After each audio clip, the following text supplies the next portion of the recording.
I don't know what's going on in your life, but the Lord knows what's going on in your life. And He cares, and He has a way out. And this morning I read, David wrote in Psalm chapter 30 that he said, I call on the Lord who heals me. I call on the Lord who heals me.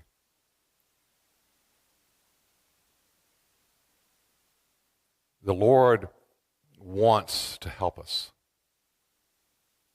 but we have to call upon Him in our language, from our heart. Don't have to say a whole lot. What we're going to read in a moment lasted 7 years. And it's the story, it's the backdrop of after David kills the Goliath and he comes into Saul, the king, brings him into his court. He doesn't want him to go home. He's so impressed with David. But then he becomes jealous of him. And we're going to read the story in just a minute. But what happened is David had to run for his life. He took 30 mighty men. They were called the 30 mighty men. And David's men grew to actually 600 during that time. But I want you to think about this. Maybe you're going through something. David went through it. Theologians or historians say a minimum of 7 years. Some if you Google it or look it up or whatever, you might get some people saying 10 or 12, but it's pretty much agreed upon. It was a 7-year period. During that time, this is one of the Psalms that he wrote, and I want you to hear it. So what I want to talk to you today on is about how you can learn how to stay strong in your faith. Or another translation says this, how to encourage yourself in the Lord. We're going to read in a moment that Saul's son became like a very best spiritual friend to David. And it's going to tell us how he went to encourage David in the Lord, or the New Living Translation says that he went to encourage him to stay strong in his faith. It's kind of like two sides of the same coin. I've mentioned this concept before. We need both. We need to know how to encourage ourselves in the Lord. You ever get discouraged? You ever get depressed? You ever get down? You ever feel like you're going through something and it doesn't, and like, when is it going to end? We need to know how we can stay strong in our faith, or how we can encourage ourselves in the Lord. But we need to have other people in our life who are doing that. David was a valiant warrior, a soon to become king. But even David needed a spiritual friend. And he needed someone else to come and encourage him to stay strong in his faith. So, here's what he says during that time he was on the run for 7 years. He said, "Come with great power, O God, and rescue me. Defend me with your might. Listen to my prayer, O God. Pay attention to my plea, for strangers are attacking me. Violent people are trying to kill me, and they care nothing for God." So how do you stay strong in your faith? First thing is that you tell God about your troubles. You talk to Him about your troubles. One of the tendencies sometimes that we have, and it really comes from our past. If you want to look at when you were 12 years old or 13 and you went through stress and trauma or difficulties in school or difficulties in your home, you had a certain coping mechanism. You had a certain way of coping. One of the things that I tended to do was to isolate myself. And God has slowly brought me out of isolating myself, and sometimes I still feel that tendency to do that. How do we encourage ourselves in the Lord? How do we stay strong in our faith? The first thing is that we don't do that, that we talk to God about our troubles. We tell Him how we feel. It's amazing the relief that it will begin to bring. And then the second thing we do, and this is an important concept, and David illustrates it, is that we talk to ourselves about God. So all of us have it's called healthy self-talk. All of us have self-talk, but is it healthy self-talk? Look at what David does. He says, but God is my helper. The Lord keeps me alive. He's talking to himself. I mean, he's on the run for 7 years, and he's praying, and he's thinking, surely this will be over in 7 days or a month. And the first year goes by, and he's still on the run from King Saul. See, Jesus told us, he said, pray and never give up, because I'm coming to rescue you. And sometimes we go through things that we don't understand. Why is it taking so long? Because God is doing something for our good and for his purposes. So first thing is to encourage yourself in the Lord, and to learn how to stay strong in your faith, is you got to consistently talk to God about what is troubling you. And then the second thing you do is you have to remind yourself who he is. Healthy self-talk. The Lord is my helper. The Lord keeps me alive. And then the third thing you do is you act on what you sense God telling you to do. Like, what is your line of action?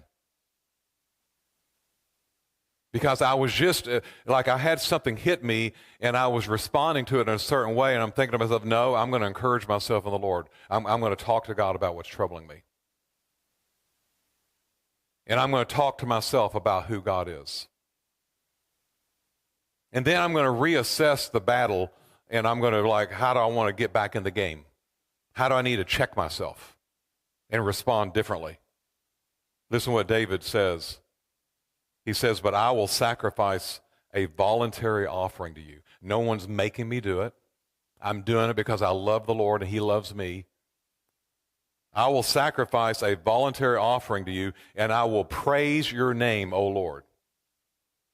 One of the great actions that you can learn to take is to be a person who praises God, sings to him, listens to worship music about him. Notice that David said sacrifice, because often when we think about the action we need to take, we don't feel like doing it. But as we do it, the feelings come. That's kind of how faith works. It's kind of like the caboose on the train. You know, the first part of the train is like God's truth. And then the second part, the middle part of the train is our faith. Like, okay, I'm going to respond to his truth and what I sense he's telling me to do. But I don't feel like it. But then the caboose comes, and that's the emotions. Rick Warren, who pastors in Saddleback, actually started Saddleback Community Church. He always used to say this, that we need to act our way into the feeling, not feel our way into the action. And then he says, for you have rescued me from my troubles and helped me to triumph over my enemies. It's so interesting that he says this, because I want you to all get this. It hasn't happened yet, but David is realizing it's going to happen.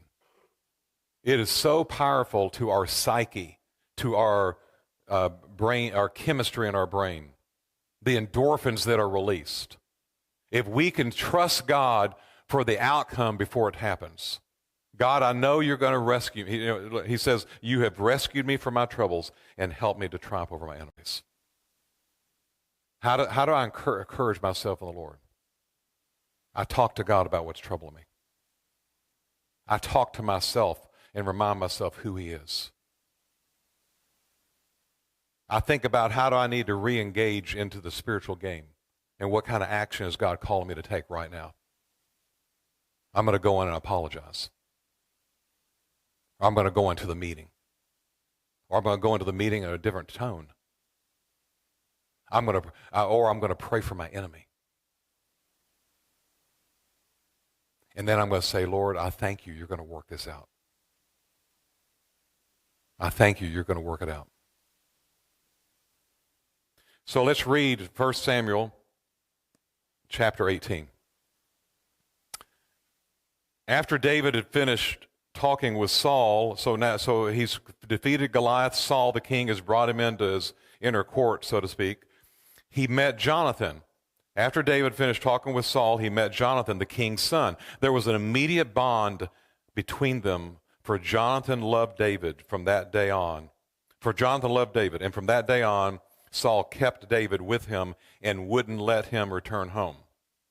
And Jonathan made a special pact with David because he loved him as he loved himself. Jonathan sealed the pact by taking off his robe and giving it to David, together with his tunic, his sword, his bow, and his belt. Whatever Saul asked David to do, David did it successfully. For Saul made him a commander over the men of war and appointed him over war, and an appointment that was welcomed by the people and Saul's officers alike. And when the victorious Israelite army was returning home after David had killed the Philistine, Goliath, women from all the towns of Israel came out to meet King Saul. They sang and they danced for joy with tambourines and cymbals. This was their song: Saul has killed his thousands, and David his tens thousands. This made Saul very angry. What's this, he said. They credit David with 10,000s and me with only thousands. Next, they'll be making him their king. So from that time on, Saul kept a jealous eye on David. See, this is why it's so dangerous to let anger go beyond 24 hours. The Bible says don't let the sun go down while you're still angry. To let anger brew in your heart, because then it can lead to jealousy, it can lead to envy, it can lead to bitterness.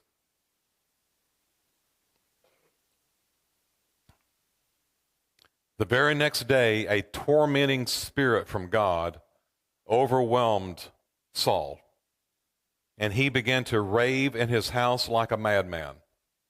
David was playing the harp, and David was playing the harp as he did each day. But Saul had a spear in his hand, and he suddenly hurled it at David, intending to pin him to the wall. But David escaped him twice.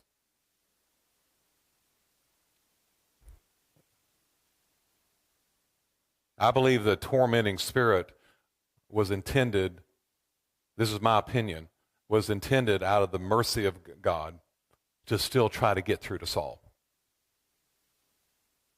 The Bible tells us that God is long-suffering. He's not wishing anyone to be lost. I believe that he was doing that so that Saul would finally say, Lord, I don't want to live like this. David, please forgive me.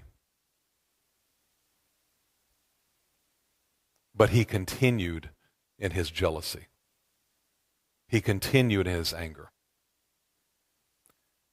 And then chapter 19, verses 1 and 2 says, Saul now urged his servants and his own son Jonathan to assassinate David. But Jonathan, because of his strong affection to David, told him what his father was planning. Tomorrow, he warned him, you must find a hiding place out in the fields. And then read on. There's several chapters here that highlights this whole story, so I'm just kind of giving you the highlights.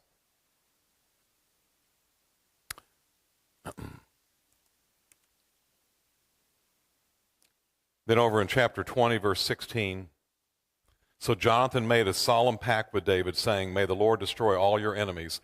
And John made David reaffirm his vow of friendship again, for Jonathan loved David as he loved himself. Then David bowed 3 times to Jonathan with his face to the ground.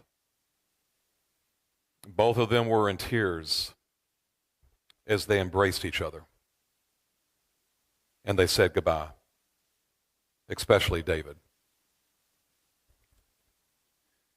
And then you read on later that Jonathan went to find David, it says, to encourage him to stay strong in his faith. we see that David knew how to encourage himself to stay strong in his faith. We see that David knew how to be encouraged in the Lord. But David, the valiant warrior, a man among men, but also a man after God's own heart, was not above or beyond the need to have someone else come and encourage him to stay strong in his faith. Jonathan went to find David to encourage him to stay strong in his faith. It would be the last time that they would see each other. Not too long after, during war and battle, because a lot of that went on during that time, Saul was killed along with 3 of his sons, including Jonathan.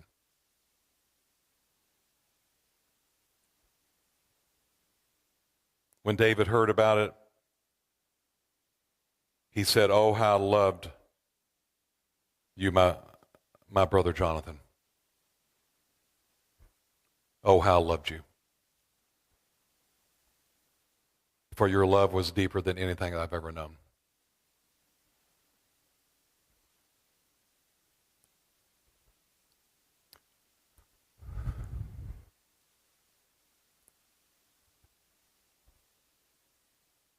Do you know how to encourage yourself in the Lord? I hope this Psalm 54, just a real simple way, you can start this spiritual practice of talking to God about what's troubling you, re-engaging in healthy self-talk, spiritual healthy self-talk, back to yourself, and then committing to a line of action of how you need to re-engage, and then speaking a word of trust of what God's going to do before he does it. It's called faith. Psalm 54. But there will be times in your life where it's not enough. Jonathan sensed that he needed to go find David. Jonathan sensed that he needed to go and tell him, "I want you to stay strong in the Lord. I want to encourage you, David, to stay strong in your faith. You're such a man of faith. You're such a man after God's own heart. I look up to you. But I know this is a very troubling and trying time. And I don't want you to give up." And it would be the last time that he would see him. You know, I wonder, and I've said this before, I wonder if you only had the rest, let's just say this, I wonder if you only had the rest of this year to live. How you would live your life differently spiritually. I mean, I'm sure you'd still go to your work and take care of your family and stuff like that, but what subtle changes would you make in how you relate to God and how you relate to other people? You see, I would like for you to think of yourself as a Jonathan or as a Joanna for the ladies in the room. And what would it look like for you to start being more intentional in building spiritual friendship, one person at a time?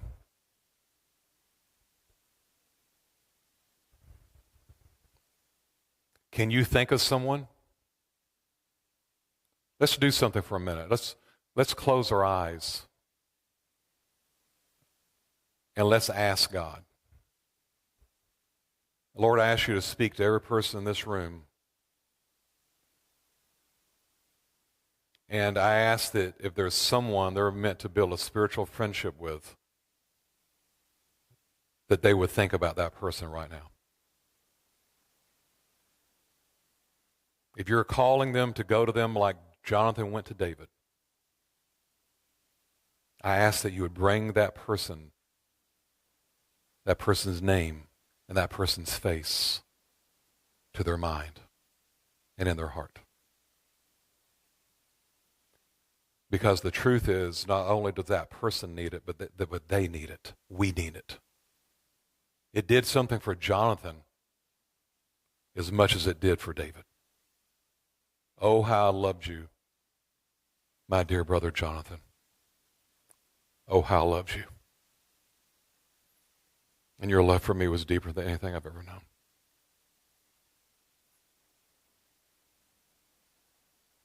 Amen.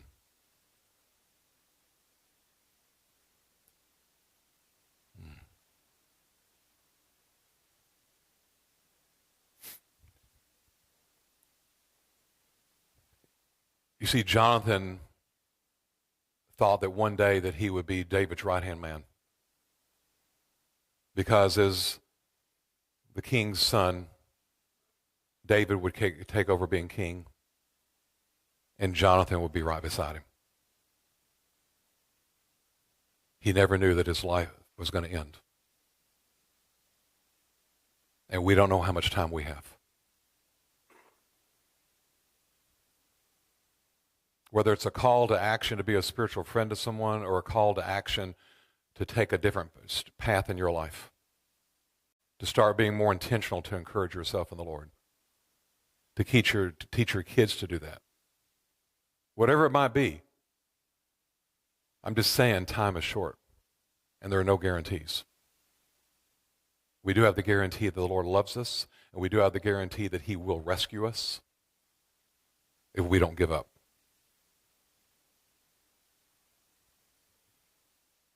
So how do you encourage someone else in the Lord?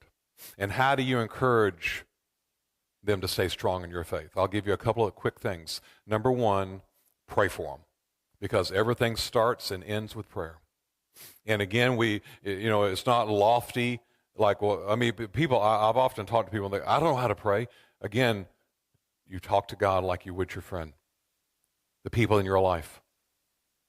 So begin to pray for that person. Lord, open up their heart. Let me give you a prayer that I've been praying, and I know you're not going to memorize it, but it's Ephesians chapter 1, verse 16, and the next few verses. And so as I've been praying for people, I'm praying that they will have a revelation of the knowledge of God. Now, if you don't pray anything else, you could simply say, everybody say revelation. So it's an aha moment. Have you ever had an aha moment? Like all of a sudden it clicks. Or you're just going along and all of a sudden you have a spiritual aha moment is what I'm talking about. It says about the prodigal son who left home, it says that he finally came to his senses. How is it that Mindy's daughter, Becca, who's going to be speaking here next Sunday, and it's no confidential hidden truth that she doesn't allow us to joyfully mention, but how could she continue to be on a path of addiction and resistant and angry and pushing everybody away that wants to help her, to all of a sudden coming to her senses? It is called a spiritual aha moment. And if you don't pray anything, just say, Lord, I pray for this person that they will have a revelation of the knowledge of you. I mean, what would happen if you started praying that every single day? I've started doing that, and one of the things that I've seen is I've had more people starting to follow up with me about stuff as opposed to me having to chase them. Because prayer is powerful. Number one, pray for that person. Pray for someone. How do you encourage someone in the Lord? We start by praying for them. Secondly, check on them. It says that Jonathan went to find David. Call them. Text them. Check on them. Don't let your good, and do it when you're thinking about it. And then thirdly, better yet, meet with someone, because we need less screen time and more face-to-face time. Marcia and I were talking about one of the things that COVID did a number on us, and we're still have not recovered from it. So pray for someone, check on someone, meet with someone, and then fourthly, do a spiritual process with someone. So I'm going to give you a spiritual process. And I've actually been continuing to work on this and think about it, and I've kind of come to a conclusion: the more simple that the process can be made and the fewer questions that should be asked, the better. So I want to give you a spiritual process that you can do with someone. And at the end, I don't want you to give it out now, but at the end, we've actually got it on a little handout like this that you can take with you. And I would encourage you to maybe write this out yourself on a note card. Because if you take it and write it out, you'll even be thinking about it even more. So it's a spiritual process that you can do. Like sometimes people, I think, get intimidated when they think about spiritual process, when they think about like faith and God and, like what do we do? But if you know someone in your life that's trying to overcome something, you know someone in your life that also wants to get closer to God, then you together can get closer to God.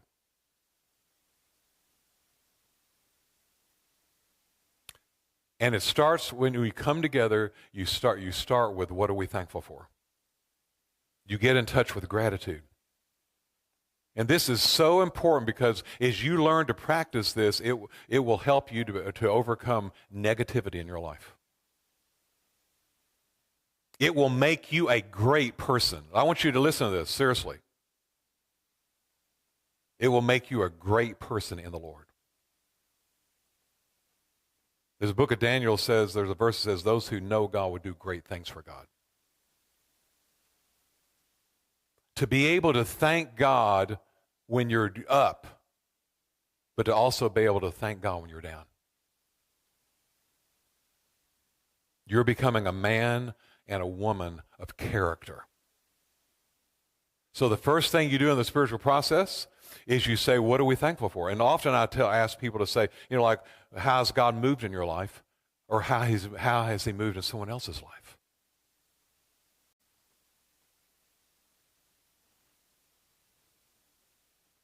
And then secondly, what are we struggling with? And like, what's difficult? And here's the thing about this process. You can put it in your own words. And maybe instead of what are we thankful for, you might say, what are we grateful for? Instead of struggling, you might say, hey, what's hard in your life? What are we stressed out about?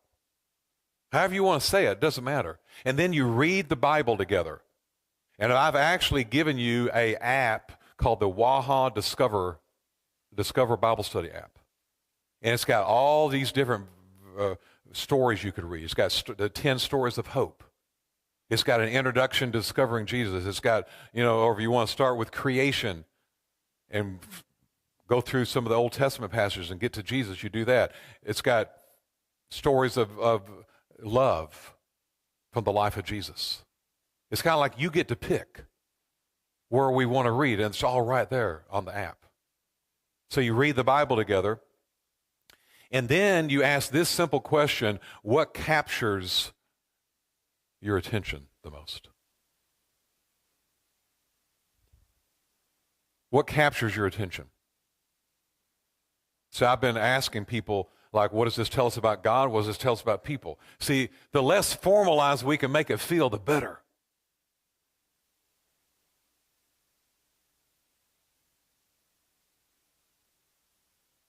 You read the Word and we say, hey, what captures our attention? And then, after reading it, you ask, is there an action God's asking me to take? Because I think it's important, because I used to say this, what do I feel led to change after reading this? Hey, it's not about me. It's about God.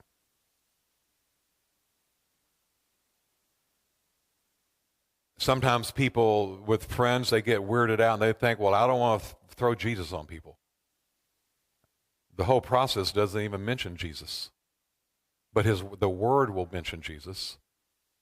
And people get to discover Jesus for themselves without you having to push something that maybe someone's not ready for.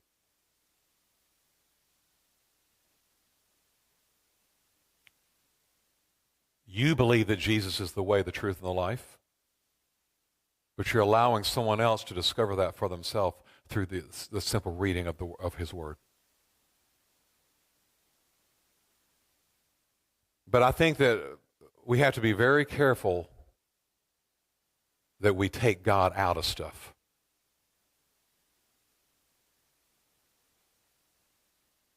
And that's why I think it's important to ask, after asking what captures my attention, to ask, is there an action that God is asking me to take? And then last, is there someone else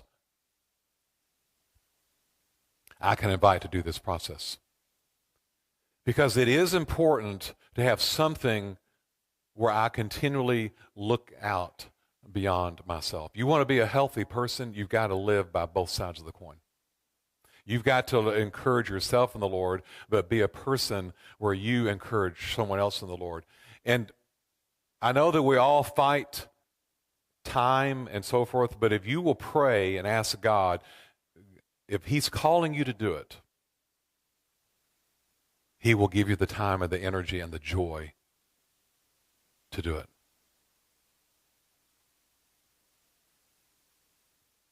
Now I want to say this to close. And then I thought I want to share a little simple song with you. Because I was talking about David. It says he gave a voluntary offering to the Lord, and then it says and then he praised the Lord. You know, and David used to play the harp. Praising the Lord is so powerful to get you back on track. David wrote in the Psalms 7 times a day, I praise you.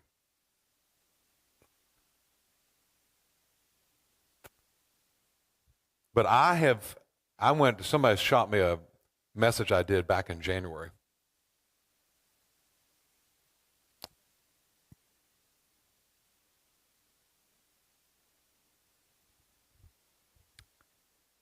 And I talked about this process.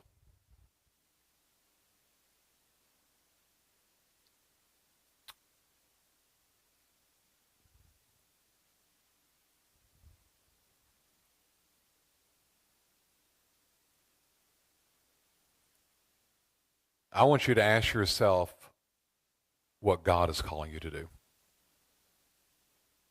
Because sometimes I feel like that I talk till I'm blue in the face.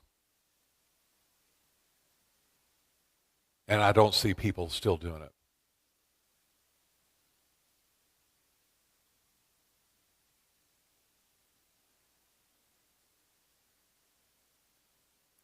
Jonathan went to find David. And those are the memories that we're going to cherish when we come to the end of our life. Not how much you worked.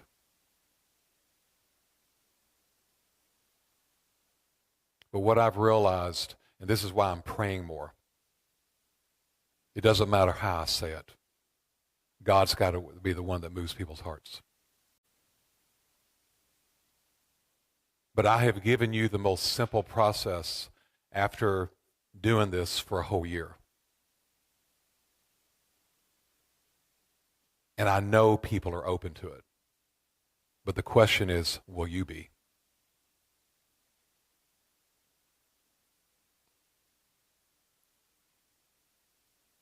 Will you be a spiritual friend to somebody?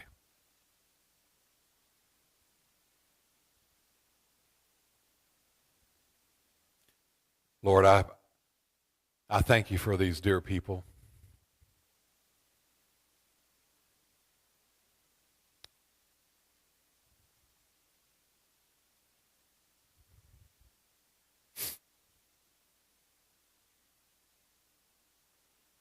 Only you can move their hearts, God. But I pray today they're going to leave here and they're going to say, you know what? I'm going to do it.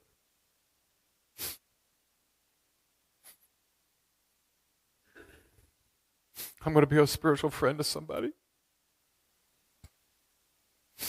I'm going to take this process and I'm going to do it. Because I don't want to miss God's call in my life.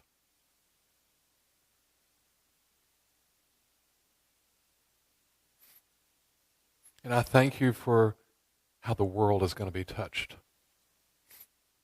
How the city of Louisville could be changed if we would say yes to go and to be the church to people who would otherwise never ever come. But we're going to go and we're going to find them.